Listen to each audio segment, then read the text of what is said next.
United States President Donald Trump has announced changes to his country's policy of détente with Cuba, reversing a number of changes ushered in under his predecessor Barack Obama. Speaking in Miami, Florida, where a large Cuban-American population lives, Trump introduced plans to tighten restrictions on American travel to the island nation and clamping down on business dealings linked to the business arm of the country's powerful military. A raucous welcome from a friendly audience as President Trump announced major policy changes, ending an era of rapprochement with Cuba. The previous administration's easing of restrictions on travel and trade does not help the Cuban people. They only enrich the Cuban regime. The profits from investment and tourism flow directly to the military. The regime takes the money and owns the industry.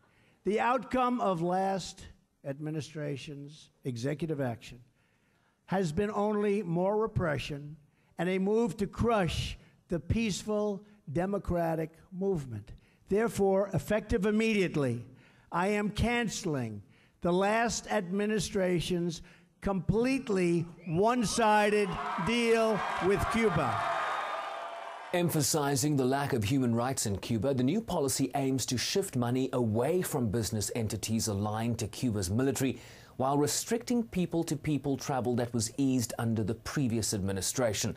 President Trump arguing that the only outcome of the détente with Cuba has been repression and increased moves to crush peaceful democratic movements in the country.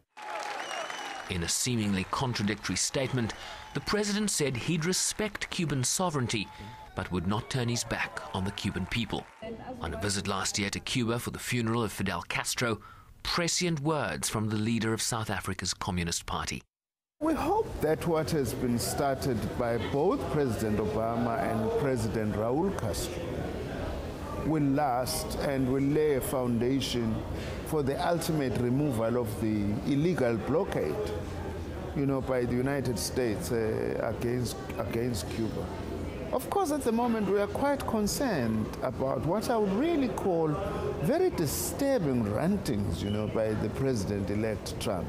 He is totally unpredictable. He is totally inexperienced in terms of politics to begin with. The new rules will take months to be fully implemented, while the embassies in both countries remain fully operational. Sherwin Bryceby's SABC News, New York.